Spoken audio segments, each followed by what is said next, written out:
So I want to talk a bit about Take-Two Interactive and how I feel about them. I'm sure a lot of you have varying opinions on this, and some of those opinions may change based on what I'm about to show you in this video. So this is an article by HT Tech. GTA San Andreas has gotten a stunning photorealistic makeover, but there's a catch. Grand Theft Auto San Andreas, the super popular 2004 game from Rockstar Game Studios, is not going to get a remake anytime soon, and that's because the developers still have a lot to make from Grand Theft Auto 5 on PlayStation 5 and Xbox Series X and on all other future consoles ever. And while some people can just dream of a remake, some others are that talented to make an open world epic in Unreal Engine 4 and give us a sneak peek into what the game might look like when it is released for the PlayStation 5 and Xbox Series X. Take a look. Now, for reasons I'm gonna get into in just a minute, I can't show you the actual project. All I can do, and I'm not even sure if I can get away with this, but I'm gonna give it a shot. All I can do is give you this slideshow of what this project looked like. Okay, so just bear with me. This is all I can show you.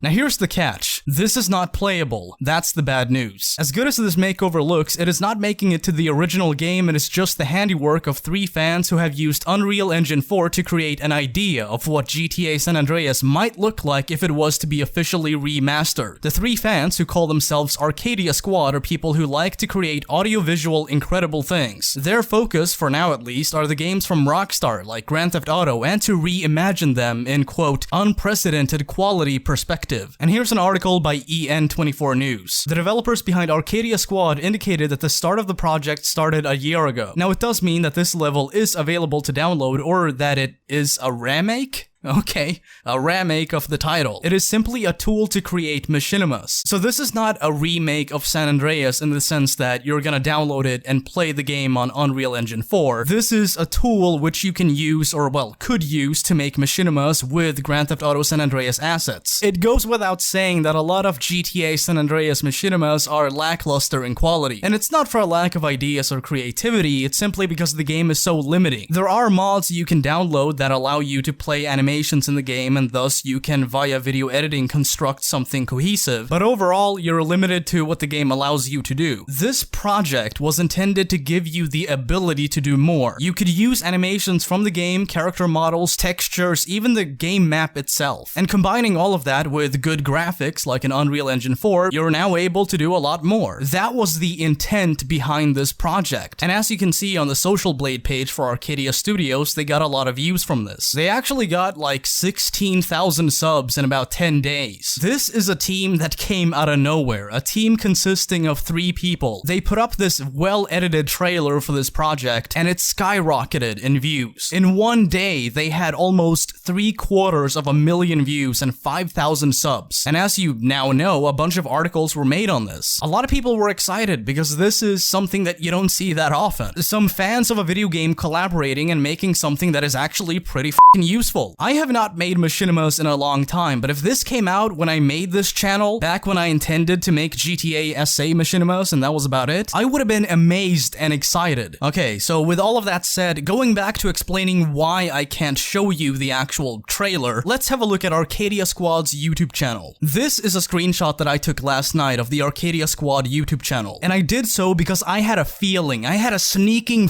suspicion that something was gonna happen. Okay, so let's take a gander at what happened just a few hours following me taking that screenshot. The channel info is now gone, and even the official Arcadia Squad Facebook page has been taken down. Okay, well, what about the video? What about the video Arcadia Squad had up on their channel that got over 2 million views in less than 2 weeks?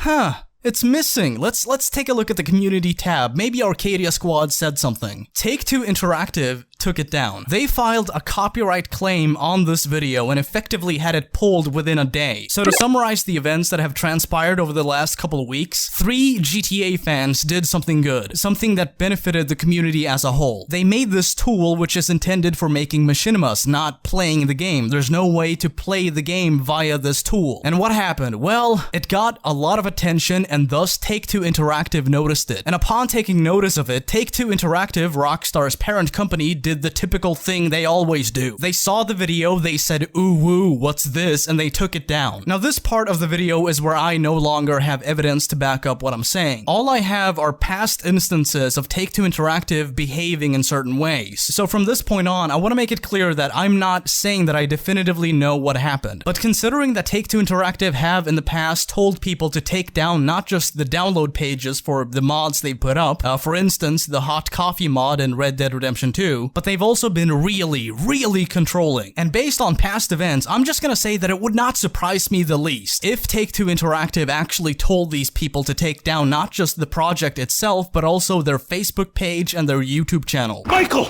they're f***ing us! The suits!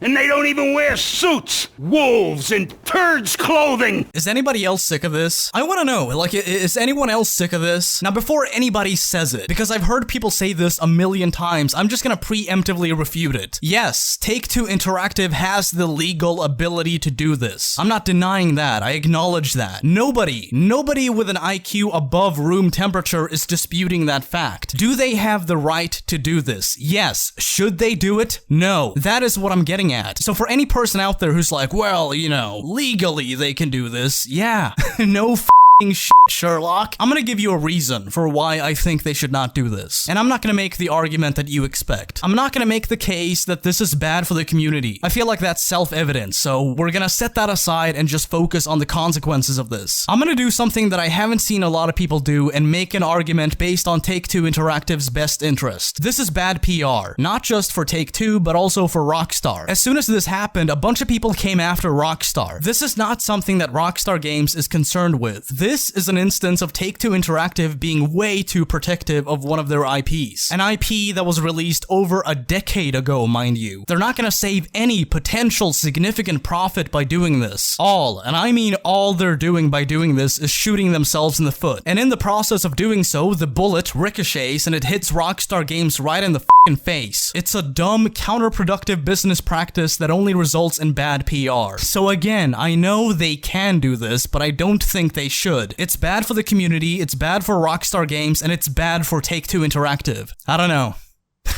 I don't know, just my thoughts on this, I guess. You folks, as always, stay classy. Peace.